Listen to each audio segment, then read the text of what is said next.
Katuddeko katono nnyo emabega nkusike then tweyongere n'ekitundu ekyokubiri. Yaddamu ogwokubiri n'ankuba era ng'ensonga zeekuusa ku bakazi baakwana. Ku luno nagamba ajja kunkuba nga bwe muddiza era nali njagala musambe balls ne maana enkireka.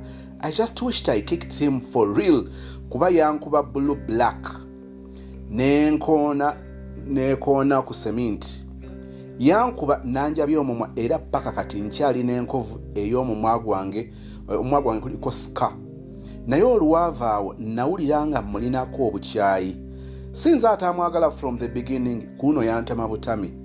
Yankubanga n'omwana wange omulenzi alaba neŋŋamba omwana wange akwate eccupa amubbe ku mutwe oba afaafe. Mu kaseera ako nga sirowooza ku consequences of killing someone.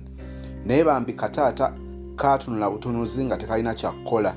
Nawulira obusungu nendaba nga omwana wange agenda kukulira mu environment erimu violence, ekintu kye saayagala. Ate olwava awo n'ankaka sex kale nanyiiga. Enkera agera n'angulira amakerenda mbummire nagazira saamira. Aguze ennyama mbunsanyuke n'akomawo ne chipsi nga ndya n'abaana bange nga twebaka. Olwadda n'afumba. Twamalira ddala wiiki nga nnamba nga tewali anyega munne era nga maliridde mugambye atambule agende andeke. Kitundu ekyokubiri.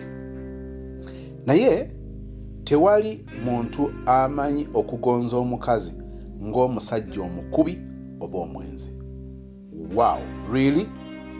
That's new to me. Guy ono yalina laavu mu ngeri ye era eyo wiiki mwe yankubira yagimalako nga yafumba. Isn't that manipulating? What's that? Ekigambo it's kind of manipulating. Nemba nina ekigambo kye nnoonya kimbuze sijja kufiira wano.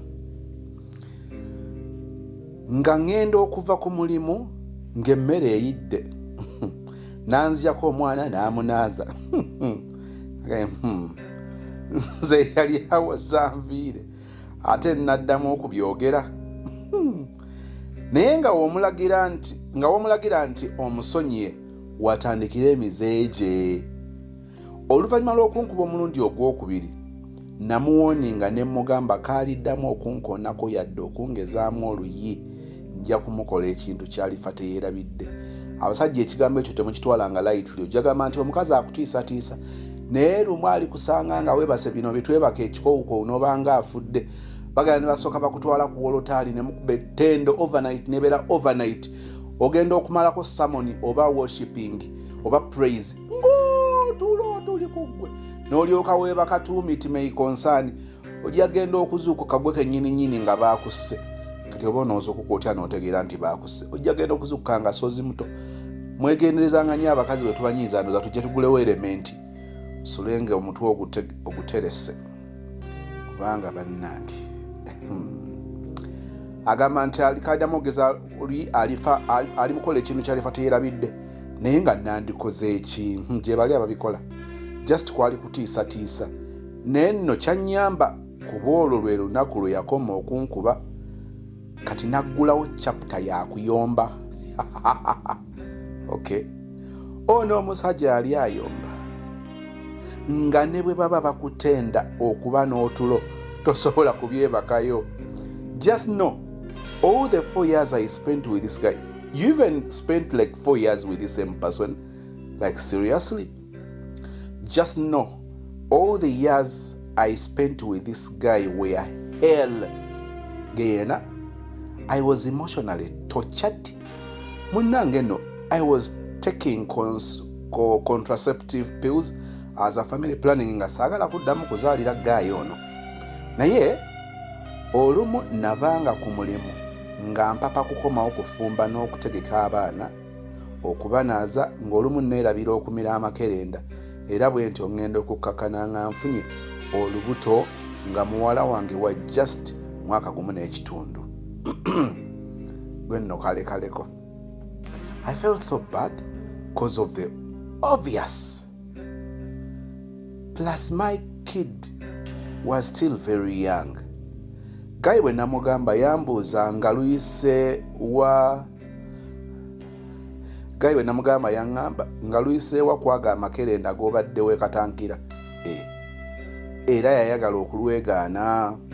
Ekiseera kyatuuka ku mulimu ne bamugoba, kyokka nga nange bye nali nkola nga tebikyayingiza bulungi ssente, rent n'atulema okusasula era ne batuuka n'okutubanja emyezi 4. Bannange zikusooka ne zitakuva mabega, zikusooka ne zitakuva mabega. Kazi wamali wali ozimba ennyumba yange nali mmaze okugisereka era ng'ebulamu nzigi n'amadirisa. Kampani mwe nali nkola baali bampa akayumba mwenkolera. I remember you telling us nti wali otandise okwekweza. Yenewe buli kimu onookitunnyonnyola. Kampani mwe nali nkola baali bampa akayumba mwenkolera era akakayumba ke natunda nenfuna ssente ezaggala ennyumba yadde nga kampani yali tekkiriza kukatunda. Was it a kiosk? Engeri gye yalina muganda we omuzimbi ye yamusasula n'atuteramu enzigi n'amadirisa era namugamba tuyingire ennyumba ofumbirwa owasa. Namugamba tuyingire ennyumba nga bweri kuba tewali kyetukyali kubanga twali tetukyalina eza renti. Yasooka n'aŋŋamba mbu ye tayingira nnyumba etali mu masannyalaze. Nze namugamba gwe sigala naffe tugenda. Bw'atyo yamala n'akkiriza era ne tusenguka ekiro nga tudduka buddusi. Akaseera ako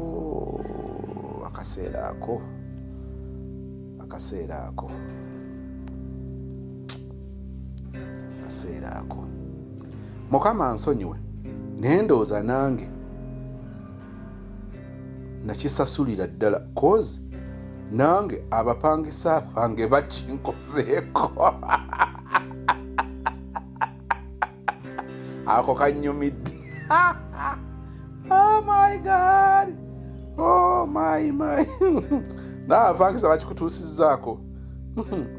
Bwe tutyo ennyumba twagiyingira nga temuli ndabirwamu nga ne wansi waliwo just enkokoto. But I was happy cause nali wange. Era ng'oyimba kalindi wa bbeeyi nine wange. Engeri gye twali tuzze mu kibuga kyamwanguyira okunoonya emirimu era yagufuna mangu. Olwo n'atandika okuba nga asulayo ku mulimu mbu ye tasula mu nzikiza. Kyokka bannaye naye ng'omuntu agamba obutasula mu nzikiza bwe nkutwala mu kyalo gye yakulira n'ennyumba mwe yakulira ng'olemwa. Mukimanyi nti olwali okuyingira ennyumba Gayi ono yagamba muganda we omuto eyali apangisa mbu ajje tutandika okubeera naye. Nga wajjirwa omugenyi n'eggaali. Maama olonye woosuza omugenyi ate n'akagaali. Bw'oba bali tomanyi kigambo makulu ga kigambo ekyo wano wetuli nti mama twajjiddwa omugenyi n'eggaali andi mulina okufunira omugenyi wasula n'akagaali ke. Kyokka bannange ajja atandika okubeera naye. Imagine he did this without asking for my permission. Gayi ono ssente ze yanteresanga zaali ziwerawo $1,000,000 era yanzikiriza nzikozese ku nnyumba. So contribution ye so far we twayingirira yali that $1 million and the $50,000 he paid his bro to fix in the doors and windows. Mama wali wambalirira wano ku 10% ye it is not even 1%. Okay. Yatandika okusomba abantu be omu ku omu nga tanneebuuzizzaako yadde yali waggwanga kyono. Era baawerera ddala 3 naye ng'ewaka aleka only siringi 7 kwe kuli breakfast, amata g'omwana kw'ossa ekyeggulo. Kkiriza nkutegeeze ku Dembele Properties and Associates. Tulina estate ensangi ku Lwemasaka, tulina estate ku Hoima Road Wakiso, tulina estate ebujjuko ku Lwemityana nga munange tojja kwekwasa nti toli covered. Njala kutegeeza ebigambo bino. Noonya Dembele Properties and Associates ku screen kuno nga bw'olaba. Mwogerezeganye. Oyagala ttaka ki? Olyagalawa? Lyaki? Ajja kuwabula. Ajja kuwa ekituufu. So ng'ate noonya abaana ab'obuwala n'ab'abulenzi 20 ng'ogamba sozi nze bwe tubanga tusobola okwegatta ne tufuna oba 5 ku 5 ettaka njagala bategeeza liri Kiwawu. Tojja mu inbox yange nga interest yo si ya Kiwawu. Ettaka already weeriri twalifunye liri Kiwawu ku Lwemityana. Nja kugendayo bulungi ndeete videos muzirabe kyenjogerako nga tuli ne Madamu Dembelyo. Ettaka lino namusabye akkirize. Abatasobola ttaka lya byapa ekirungi ettaka ekyapa kiri mu Dembelyo, naye abantu abasobola okubanga bagula 5 ku 5 milioni 6 milioni 7 tojja kusobola liri. Naye ate oluyagala okubeerako n'akako mwe benjagala bw'ojja mu inbox yange weereza ekigambo eki Dembelyo, toddamu paka nga nkuzeemu. Dembelyo nze nja kukunoonya katheni otandika ossomola okukoyogera ebintu byo. Mwenjagala ya 2025 tukimale ogambe nti abange nafuna akataka akalungi, ebiwandiiko nga kiriya, ekifo nga kirungi, naye nga akataka ate nkasobola. Mu inbox nkulinze ku screen nga bwolaba namba za Dembelyo Properties and Associates. Madamu Nancha Beatrice wali okumwebuuzaako ku nsonga zonna ezikwatagana n'ebyettaka ate mu ngeri y'ekikugu akuyambe. Yatandika okusomba abantu be omu ku omu nga tanneebuuzizaako yadde yali wa ggwanga kyono. Era baawerera ddala 3 naye ng'ewaka aleka onule siringi 7 kwe kuli breakfast, amata g'omwana kw'ossa ekyeggulo. Kale ye ne muganda we baali tebasiibawo, but the rest were young girls who stayed home all day. Nga ne muganda we akola naye nga yadde ejjiiko ya sukaali tagireeta waka. Nga mmaliriza ntodde mu capital okufumba. Bwe twasenguka okudda eno nali njagala kubeera with my family as in my husband and my kids tusobole okucreatinga bond, naye ennyumba yafuuka y'abaluganda lwa mwami nga tewali yadde n'owange n'omu. Nekambuuze awaka walijjudde saidi ya bantu ba saidi ya musajja oba saidi ya mukazi? Ekyo nkikulekedde. Tukomyewa yebaali yagala bafune bonne nga kwaliko bantu bangi abooludda l'omusajja nga tekuliwe n'omu.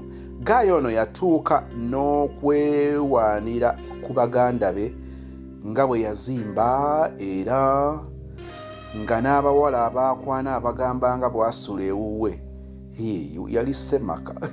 Kwegamba ennyumba eno yafuuka kyakulwanyisa. Namala n'enzaala era yambeererawo bulungi yebale. Nkugambye Gaayo ono yali afaayo era ng'emirimu gy'awaka tagirinaamu buzibu, omuntu taba mubi yenna. Kubanga olunaku lwe nazaala yantwala mu ddwaliro n'andekayo, n'atwala engoye waka n'azooza, n'afumba emmere n'aginyiga bulungi era n'agizzaako bannange. N'afumba ebyenda bulungi nnyo, n'afumba obuugi n'abuteeka mu flask n'amala n'ankima. Bambi when we're in good moods yali Gaye mulungi nnyo. Abantu bonna abasinga balungi nnyo in their good moods. Ekibyawo we kyatuteeka abantu buli muntu alina envunyu. Yalala sozi totuvumye nange munteekemu. Buli muntu alina envunyu. Envunyu ekyo kibayita ekibi. sin. Buli muntu alina envunyu mu mutwe. Kakati envunyu eyo erina kutambula. Olaba enkozi omukono bwe nti tegwesulise oba gwevunise guli bwe guti. Kati envunyu eyo bw'ebeera bweti mu muntu, ezo ze good moods. Naye envunyu eyo y'emu emala yeegalike bweti ebeere nga omugongo gwetaddewo. Kakati mu mbeera eyo eba erwanagana okudda mu nteeko etambule nga bw'erina okutambula. Kati good moods is when ng'eri bweti nga bw'erina okubeera. Bad moods is when nga yeegalise erwanaganawo. Mwana Adamu tomugezaako mu kiseera ekyo abeera wa ttabbu. Kati okkiriza nti buli muntu alina envunyu nga naawe mwoli.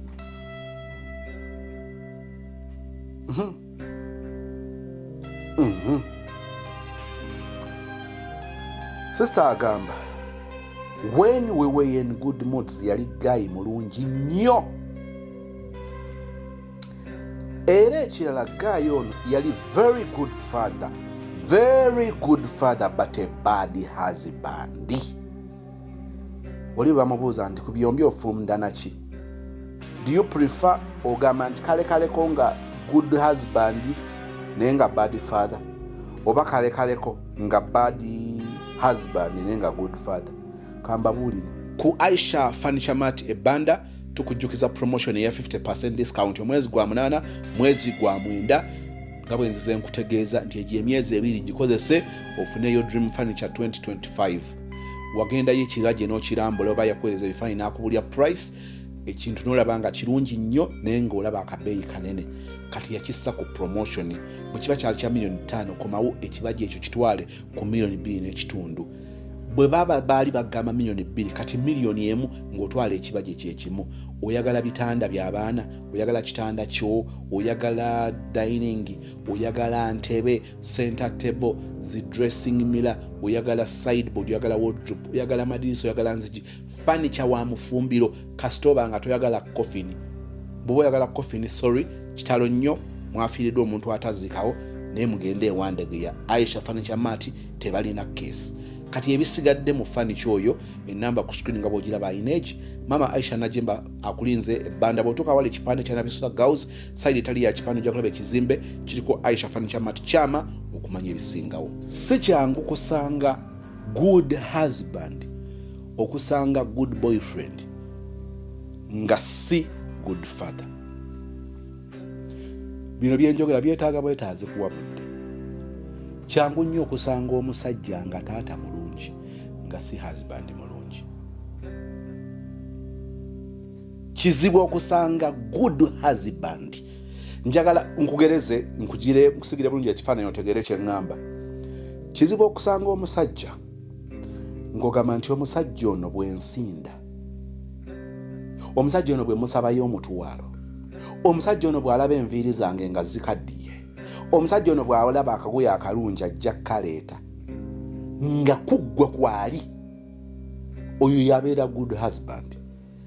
N'oŋŋamba nti ebyo byonna abikola naye taweerera baana, tajjanjaba baana, talabirira baana. Si kyangu. Kyobula nkuprovoke nze nga nkubuuza, ogamba nti kalekaleko nga good husband, kalekaleko nga good father nga bad husband, oba kalekaleko nga good husband nga bad father. Abasinga obungi mugamba why? Kale kabeere mulungi ku baana, kabeere taata mulungi, kubanga bw'abeera taata omulungi nsobola okufuna omulala. Bw'otyo bw'olowoozeza, but I am telling you, saba Katonda musajja mulungi. Omusajja omulungi kitegeeza ebintu bingi. Kisukka ku kubeera husband oba boyfriend wo ne kisaasaanira ku balala abakwetoolodde. Tayagala kubeera na mukyala atali bulungi n'ebimwetoolodde, ye good husband. He was a very good father but a bad husband. Kuba okuva lwe namusuubiza okumukola ekikyamu bwaddamu okunkoonako, yatandika kuntulugunya psychologically ng'asobola okuwamba essimu zange kwenkolera, n'azikuweeka, n'amala n'avuga piki n'agenda. Nyongera okubajjukiza nno nti kalulesonsipo kano nga tekanaba kutandika, bano bamala emyaka nga 5-6 nga they are friends just. Era ng'ono kiraasi ye endala nnyo ku musajja. Nese bw'olaba bwakkakkanye kiraasi ye ne bagissa wansi kakati akayaaye kamufutubaddeko kawamba n'amasimu. Kyokka bannange mbona avuga piki ye n'agenda, oba n'asula ekiro kiramba ng'ayomba, oba aba ayogera kyawo. Naye ng'okutabuka kwonna kwavanga ku bawala. Nandyagadde okumanya omusajja ono eyatabukanga ng'oyogera ku bawala bwe yabanga alina kyakwakuzinga, kubanga ngenda nebuuza okutabuka okwo kwonna kutuuka wa kubanga gwoba omuvunaano. Kati awo aba yennyonnyolako, awo nawona aba awoza, aba aleeta abajulizi, aba aleeta bwino kugamba I don't know. Aha, oluusi osanze ga message aganyiiza mu ssimu ye n'omusiriikirira. engeri gye nali saagala bintu byakuyomba oba okulwana nga muwa silent treatment naawe wali totudde naye nga ajja kujja akubuuze kiki ekikunyiiza even when he knows. Bw'omuddamu obubi of course bw'oba onyiize tojja kumuddamu bulungi awo ng'abula okukuyisaamu empi ng'akugamba ye si mwana muto nti kyakola takitegeera. Bw'osirika okwewala ebizibu awo ng'ajja kukuyombesa paka omusirikirira otya simanyi olowooza oli wa kitalo nnyo era nze nkimanyi wanjagalako ssente kati olaba sirina ssente olaba sirina mugaso bannange. Era siba kukuloga muwala gwo wali weefuule ow'ekitalo.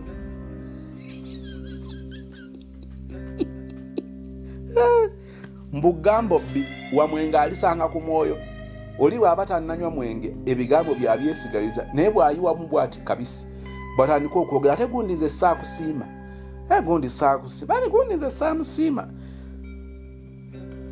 ono vice mayor wa NRM nsimanyi omupya saamusiimye nonga banne ono omwenge gwe gumwogeza kale n'obusungu bwe butyo gubanga mwenga nti n'obusungu ttamiiro kakananga abijje kati yakuloga bannange. Era siba kukuloga muwala gwe wali weefuula ow'ekitalo tewandinzikiriza nga mubuuza okakasa wandoga nti gwolowooza lwaki container ze nakuteerangamu ebyokulya saazizangayo bannange.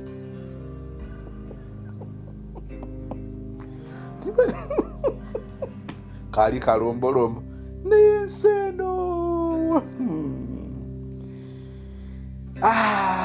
lwakayimba oba bakatuli kye bakayimba mu nsi ya Uganda obuyimba obwo tebukyavuganya mu biseera bya Christmas Pasika mu nsi Uganda Mama Rose eyitale ndowooza buno obuyimba ate kakati eyitale babuyimba oba bayinza banga bannayuganda bakyusa bukyuse mu nsi Uganda maloboozi gatandikanga oba n'olyanga gano ga lead soprano mu nsi Uganda kati alto mu nsi Uganda tena mu nsi Uganda mulimu ebikuudo mu nsi Uganda mulimu ebikuuno nomala ombuuza ebiddakaawo siira kyenzijukira naye akamanyi jangu mpeeyo akapera mu inbox nange naakibala nti waliwo eyazze nancamulamuuko mu nsi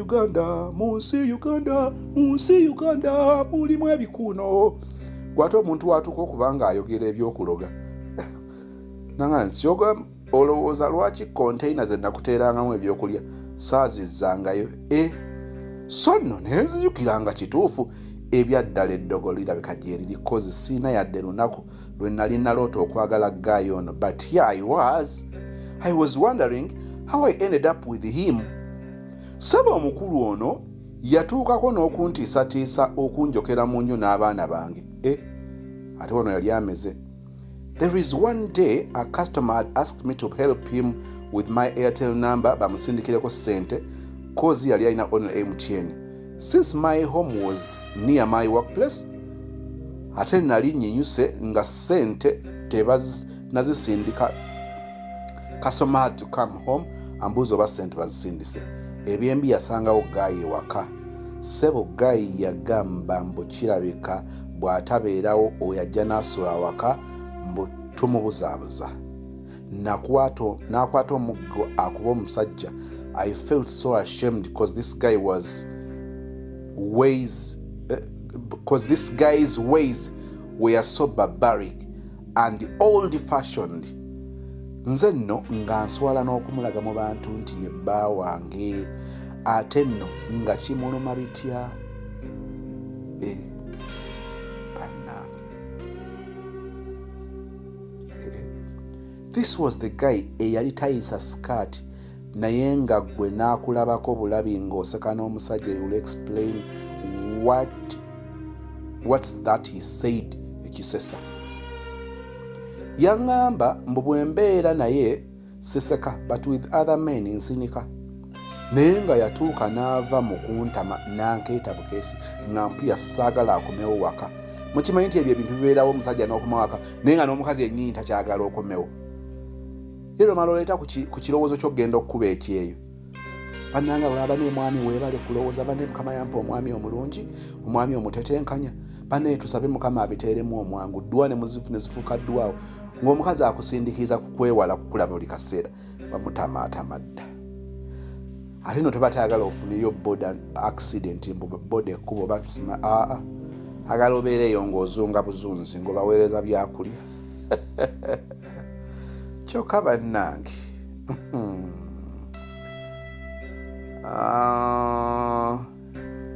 guy yali ayagala ye guy eyali ayagala bw'akomawo waka olulira piki you leave everything you are doing ojja omukulikuseeyo omutikkule byaleese but it is okay, it is good. Lwaki oba olinda nfaafagane nabyo but it should be with love, si busibe nti oba bufuge. Naye nga nze nsuubira someone can do all this for you nga tomukwase depending on how they feel about you but not out of force. Yeah, remember he was stressing me. Yeah, kyokka nga nina 2 little kids who were almost twins nga they drain me emotionally. Ku Masses Quality Beddings enansana ku masitowa oba otuuse ku dduuka wojja okusanga buli kimu kye weetaaga okwera ne bedroom ey'akatawi.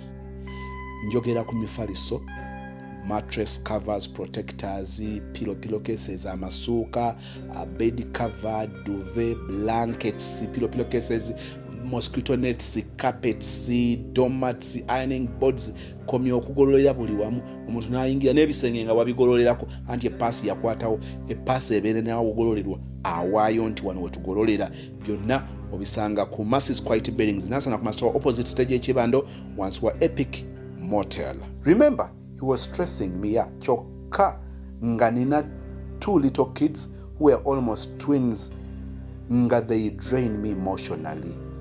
Please, at the end of this story, Mr. Sozi, nsaba ombuulire where I went wrong. Judge me all you want. I am here to learn. I am not here to judge. You're asking for a wrong person. I am not here to judge. The word judging or the word judge, we can look at where things maybe went wrong. Ekiri obvious ekitandikirwako kankubuulire. You settled for less. Ekyo kyokka kyemala. You signed a document of being in a relationship where you will not be comfortable because that was not your style. That was not your taste. Tugende maaso tusooke tumaleyo story. Ogambye mbu you're here to learn. Nzijukira one Christmas he had told me to go to their village neŋŋamba oba neŋŋana. I didn't know why, but since I didn't love the guy enough, n'abantu be nali saagala nnyo kubeesembereza. So I stayed home nenfumba n'abaana bange.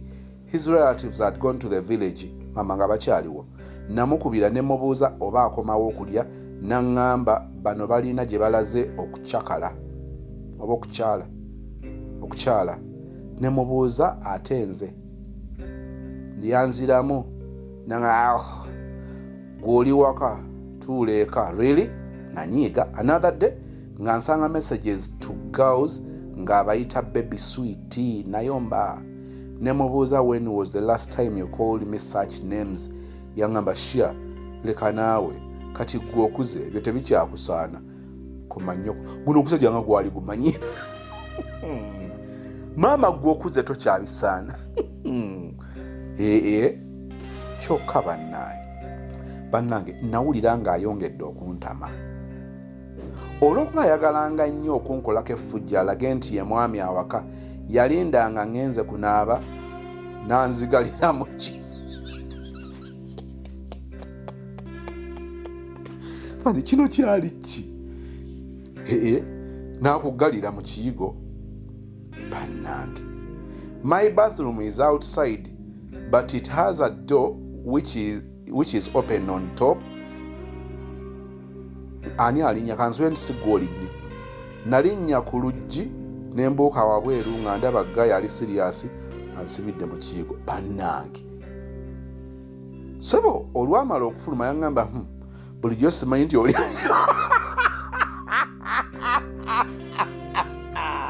Bannange amaka gammwe gaali mu katemba. Kano kanda olinda oli kaalaavu. kazi nsese sinaba babulya kinsesezza kandabe we tubadde bannange olw'okuba yagalanga nnyo okunkolako effujjo alage nti ye mwami awaka yalindanga ngenze kunaaba nanzigalira mu kiigo. My bathroom is outside but it has a door which is open on top. Nalinnya ku kajji n'embuuka wabweru nga ndaba gaya ali siriasi ansibidde mu kiyigo. Seba olwamala okufuluma yaŋŋamba buli yosimenti oli komando era nkulabye obuuka ne ŋŋamba kankuviire tonkuba omugere.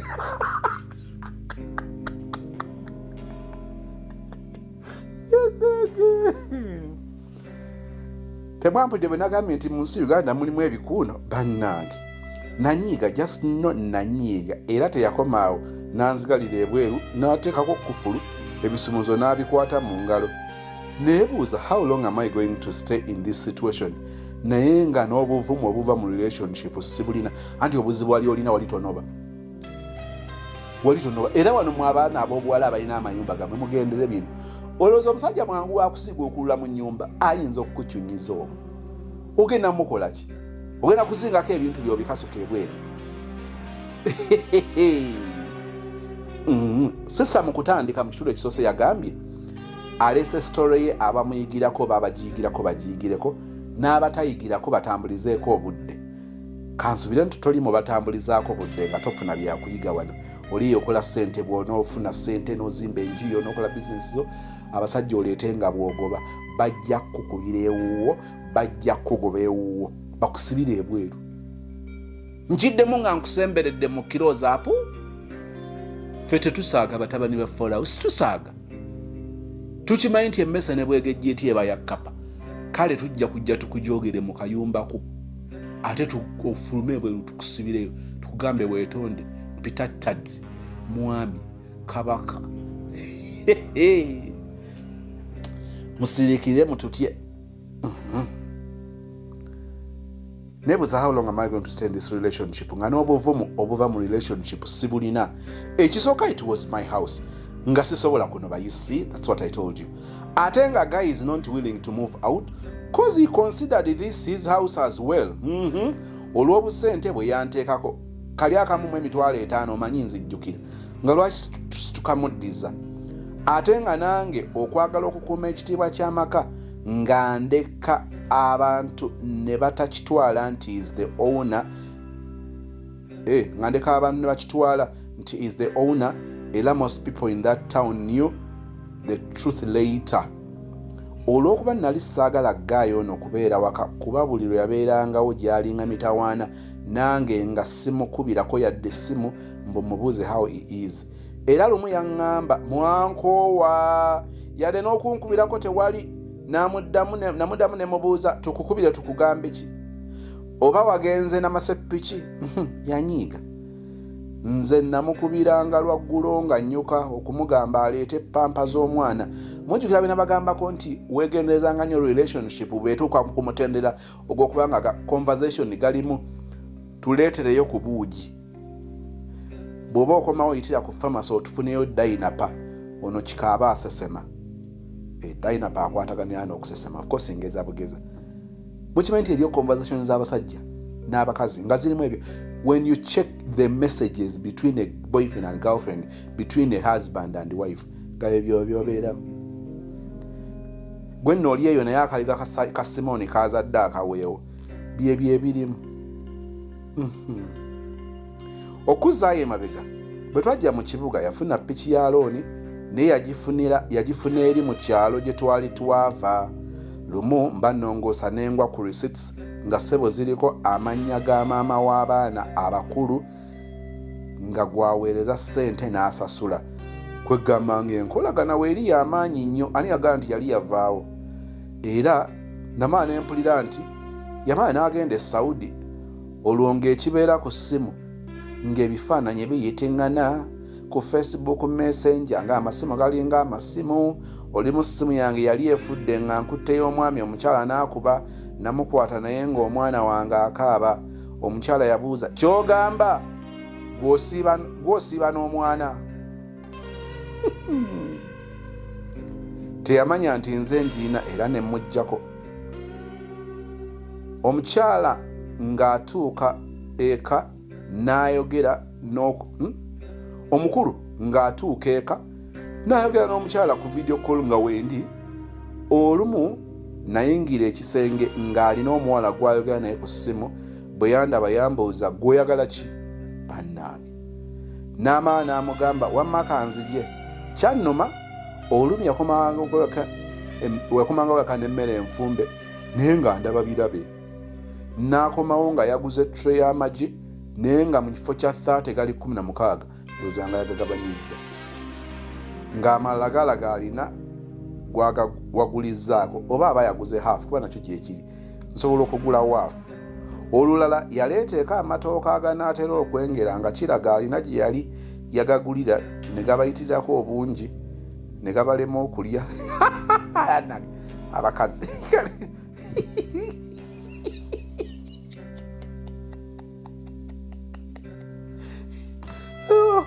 kyova olaba ogenda oba tugeze you met someone ekyo kankireke mukiwonye mugende muli enkoko yammwe kyokka bannange. Anyway, bingi nnyo bye yankola naye nga mbiraba nendekaawo. And I didn't tell anyone the situation I was going through, but I thank God I came out alive. Ekirala kye neerabidde okubagamba gaayi ono yali atambula ku basawo ng'engoye ze n'ebbaaga ze gy'atambula nabyo tebiggwamu madagala. Ate yali yakologoloza byali byaggwa. Ate nze ayeta abantu abeeraguza. I grew up in a very Christian home ng'ebintu ebyo tebiriiyo. And I always pray to God to get me out of this relationship because it was too much. Buli yafunanga off ng'alina omusawo gy'agenda oba ng'akomawo ne abinyumiza. Omanyi okubeera n'omuntu gwe wandibadde olinamu confidence and trust ate ng'omutya buti. I know. This guy had so many weird behaviors. Mu kutambula kwe mbu gye baamugambira mbu maama we ayagala kumutta.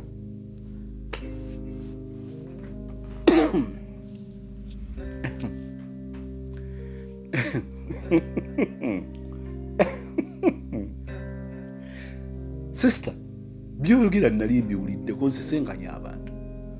Omusajja n'atuuza omukazi n'amugamba mukazi gwe njagala onnyinyonnyole bye wagambye mbu maama wange nange twekobaanye okukusiraanya. Ne mbabuulira abasawo mubagendeko mpola. Mubagendeko mpola. Ngambye nti mbagendeko mpola. Mu kutambula kwe mbu gye baamugambira mbu maama we ayagala kumutta. Olaba bakuleetera okwekengera n'abantu ab'okulusigere ate b'olina okwesiga. Reason, taata waabwe yafa mu ngeri eri mysterious ate nga kiteeberezebwa mbu maama waabwe ye yamutta. So yatambula ng'amanyi kiki ekyatta muzeeyi waabwe naye ndowooza ne nnyina yali tatudde wa olumu bibasize na bituufu. Gye yalaganga nga bamugamba batabani nga bamugamba mu batabani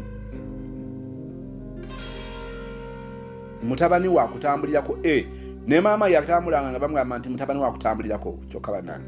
Era olutalo lwali lw'amaanyi nnyo nga nnyina awera okumutta bw'ataamuveeko. Nnyina amuzaala oba step. Apparently the mom wanted to sell family land ye yagale ne bbaawe omupya eyaviirako okutta bbaawe. Ono mukyala mugerwa. Kigambibwa nti ono yali abalumba n'abakuba ne bbaabwe omupya kwe kumusalira amagezi amugjewo. Yeka naate nga kaali kameze bulala. Nga mukyala mugerwa yula era wula abyogedde nga mukyala ti mukyala mugerwa yatta bebiro biri nga nakatonya mu kibuga e Kampala wano bane bw'omaliriza sheno genda ku YouTube tekamuko mukyala mugerwa mulimu part 1 oba part 2 simane part 3 basudde ya buyimba ti mukyala mugerwa yatta bebiro biri nga nakatonya mu nsiike Kampala wano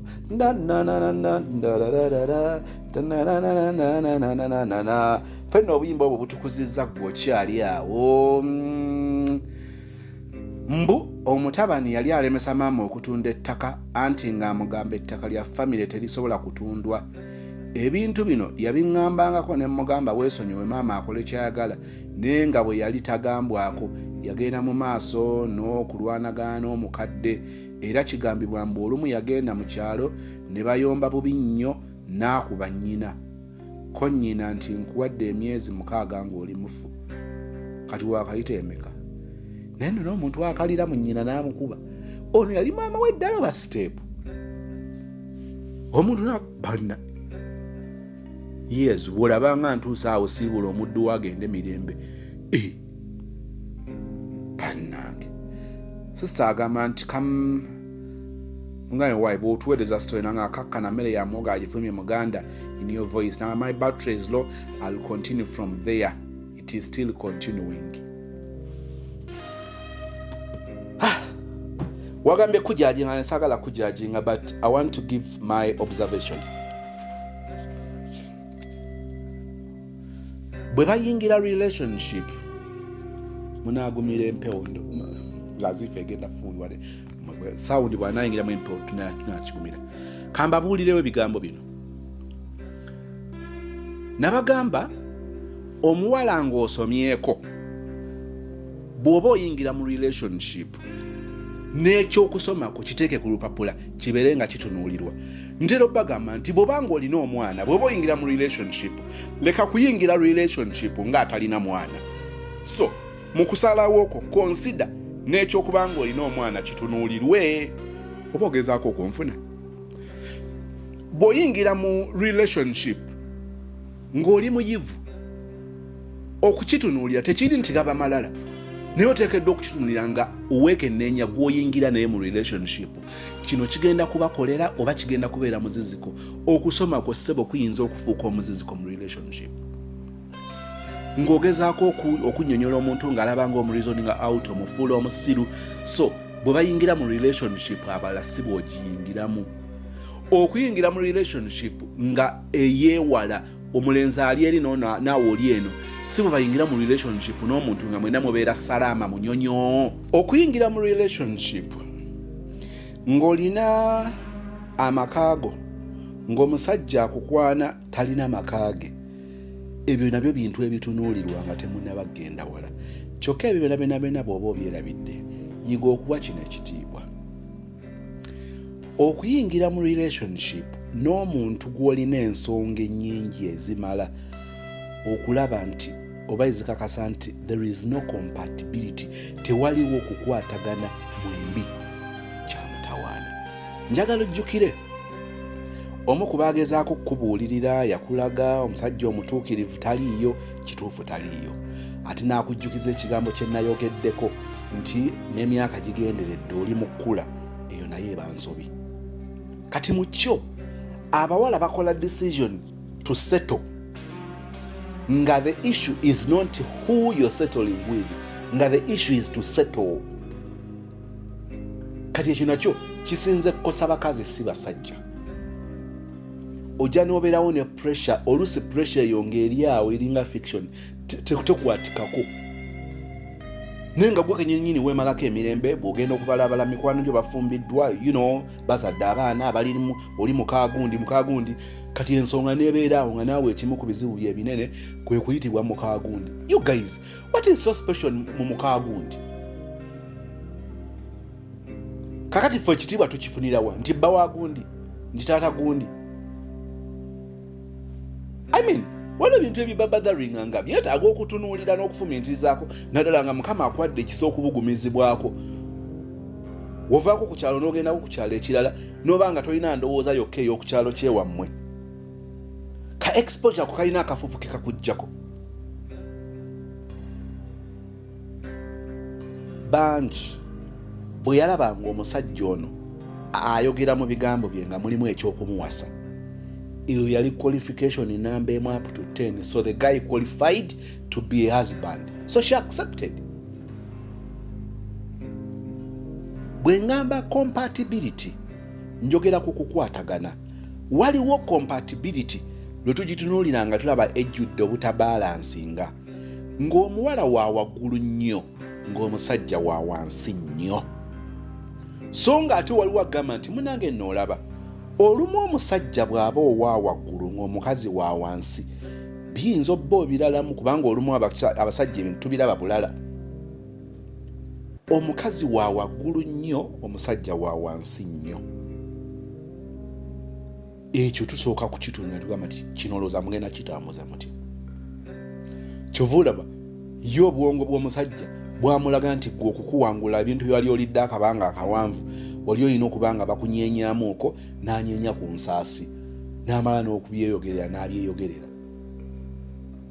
Waliwo ebintu bingi ebyajja byeyoleka ku gaayo ono nga byonna byongera kukakasa nti omuntu ono okumwagala wakkanye ebbeeyi nga mukwano gwo bwe yakugamba. Olumu mugenda ne munyiigira abantu aba bagambye ebigambo ng'ebyo, but it is just a matter of time gutandika okubyogera. So ne gundi yaŋŋamba ate ne baŋŋamba ku muntu oyo, gundi bwe yansanga yandabula ne bwe mba nsazeewo okukoma ku kino tufeeyo nnyo between you and that person. Olabawo compatibility. Bwe muba mudiscussinga ku kintu okitegeera bulala, kitegeera bulala nnyo. Bwe mwogera ku nsonga gwobeera oyagala ensonga ettaanyizibwe, mu kwogera tetunoonyaako mutuufu na mukyamu. Naye abantu abamu bwe babeera mu kwogera baagala kuwangula ntalo n'omubuuza nti lwo lwoyita olutalo lwe luliwa. Baagala kuwulizikika nga be batuufu be bawangudde ffe basobya eri abantu nga bo bwe batyo bwe balowooza. Kakati gwe n'engeri gy'ozzeemu, of course ozze ng'okimanyi ono yakoze ensobi naye tozze mu ngeri yakumukomerera. Ozoyogere ku kintu ekitaakuwomedde, the way he or she is responding. Aluma n'ejjiiko kugamba laba omufuula omubi era gwe weefuula atuukiridde, kubanga n'agenda switchinga awo ebintu n'abitagaza ati n'abifuulafuula, kubanga ye naturally awulira nga bato bweba bato nga ye bwagiyita bato ateeka okugivaamu nga ye wiina nga gwe wiinwa. Naye your approach in resolving issues nga si bwetyo era nga wait a minute, what did I do wrong? Like nzize bubi? Isn't it the right time to talk to him? Ayina ebirala ebimustressing, otandika okwetolola nga okola evaluation ogamba what went wrong. Notandika n'okudawutinga oba byobadde oyogerako bituufu. Lwaki? Engeri gy'arespondinzeemu. Bw'olowooza nti muli bantu bakulu ate awali okwagala buli kimu kisoboka. You came with love. From the tone of your voice you are calm. Naye olwogeddeko n'abanga ategeera ku kyogenda okwogerako n'alyoka anyiga eppeesa liri defensive mechanism neyeekangabiriza okakana ng'akuyisizaamu empi. Ebyo byonna bijja ne bitwoleka bwe watali compatibility. Abantu abakwatagana tebagenda kukwatagana ku buli kimu nti ono alya kino n'oli kyali, ono awogera ttiimu ono n'oli kyali, ono nedda si kyentegeeza. Kyentegeeza bwe tugamba compatibility, okumanya wabeerawo compatibility, you reach to a level where you agree in unison that it is okay to take her side. I mean, it is okay to do things her way. Nga temulina nagamba nti mwasalawo nti yewe tukkiriza ekikyo kye kiba kikola enkya tukkiriza kyange. No. But depending on what you are discussing, I mean your idea is much better. It is even cheaper and it is promising. You know.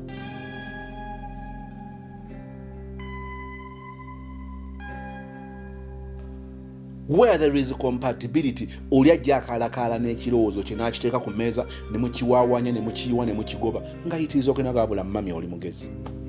Mami kyokka nzize enkya musiba nange bansomedde eddiiru era ngenze nga ate nno nange mwoyo aŋŋambye nti byonna bikkirize owulira oyidde naye ekigambo ekyenkomeredde kibeere kya mami.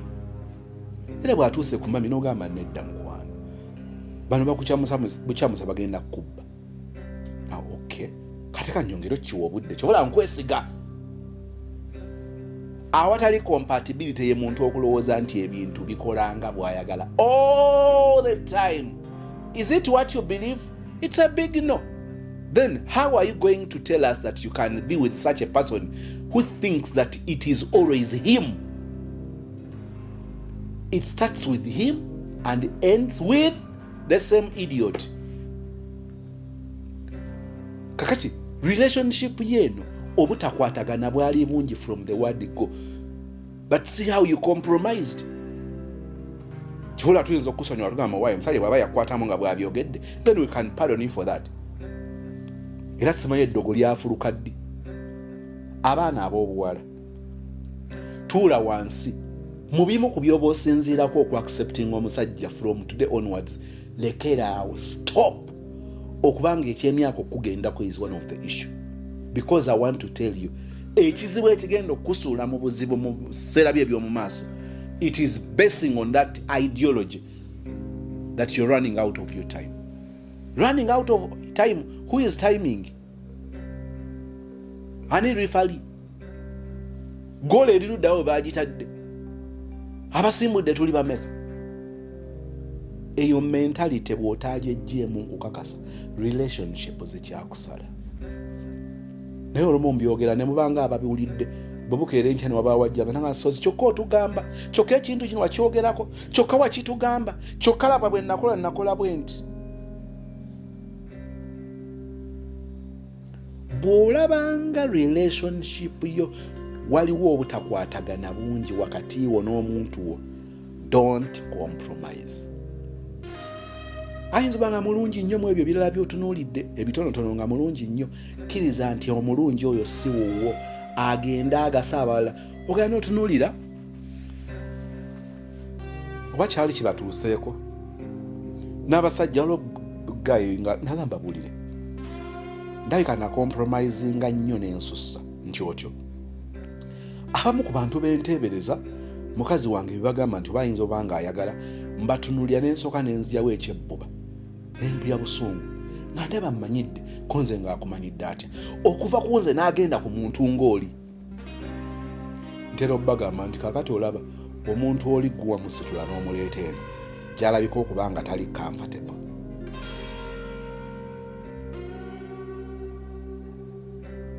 Musajja wo okusinziira ku kitiibwa kyo gwe kennyini waliwo olw'omusanga n'obumpoowooko. Bumpoowooko si kigambo kinene. Waliwo omusanga n'obuwalawala. Nolaba abawala bayagala nogane banna omusajja ono obuzibu bwe katogo.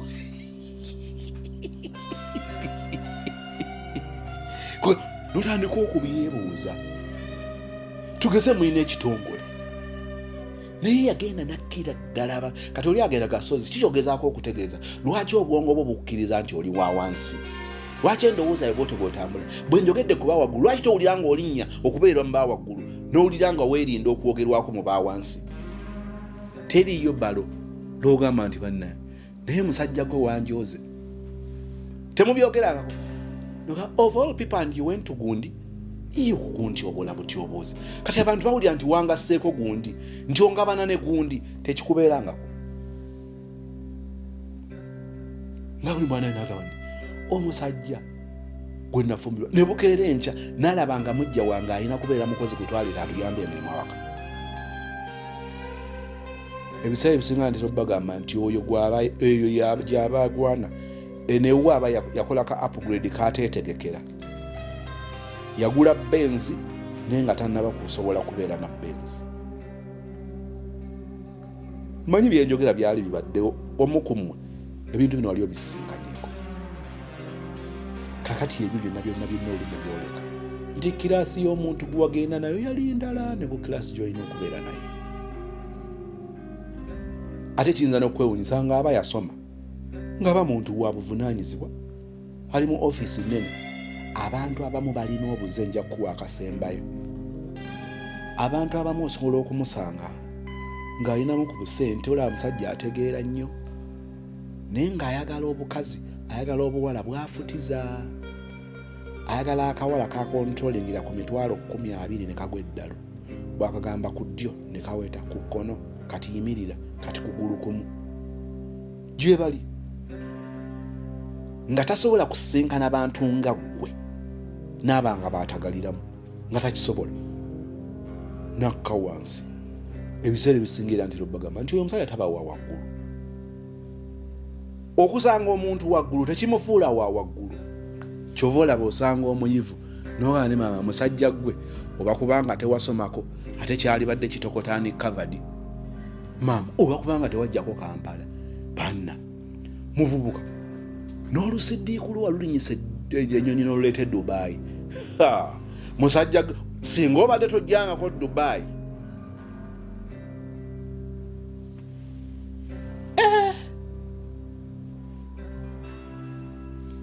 compatibility kyembadde njogerako bw'olabanga obyegasse ng'obutakwatagana bungi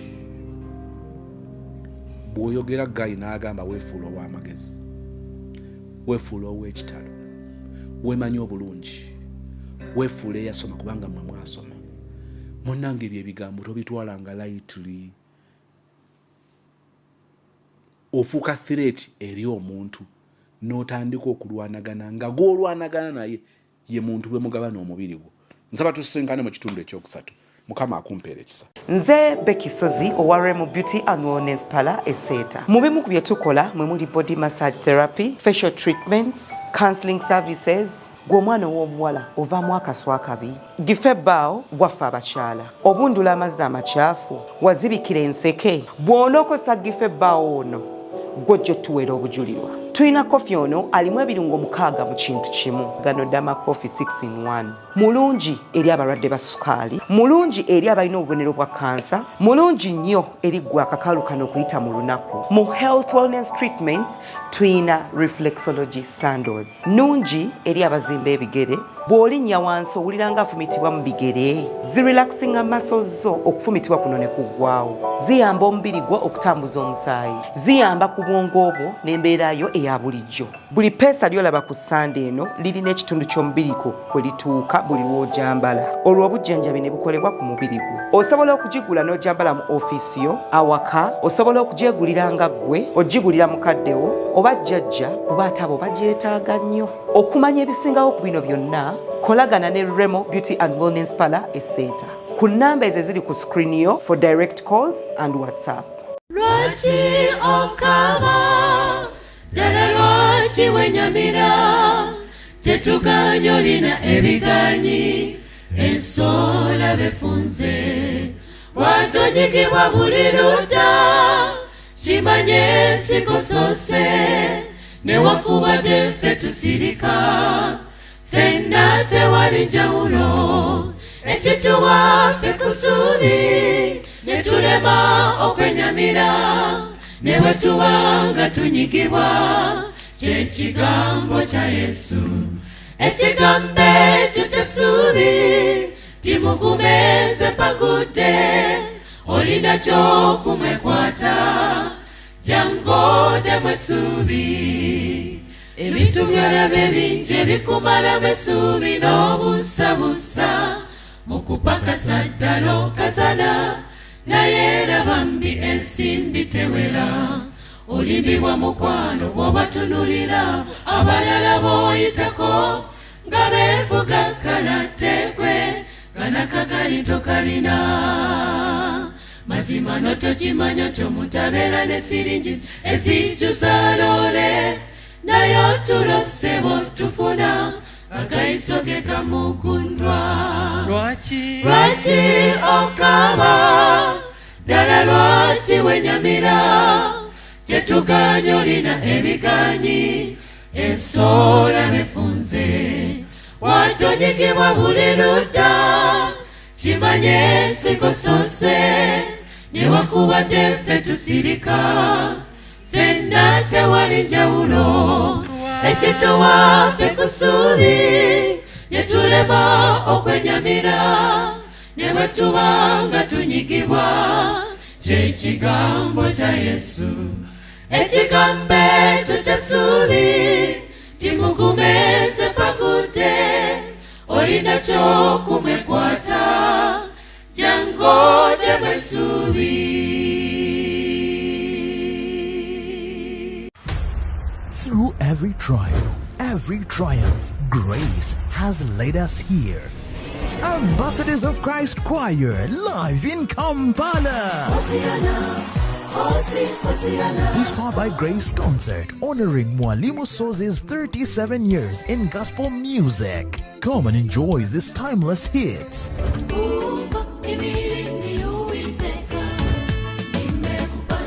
And Enter the songs at Serena Hotel Kampala on the 7th of September 2025 at exactly 2 p.m. Get your ticket now at 50k early bird or 100,000 regular. Tables go for 1 million Ugandan shillings for 5 people or platinum table at 3 million Ugandan shillings. Reserve your seat now.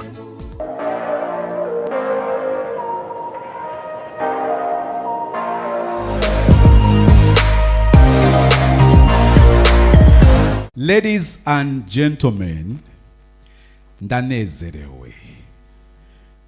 Wow.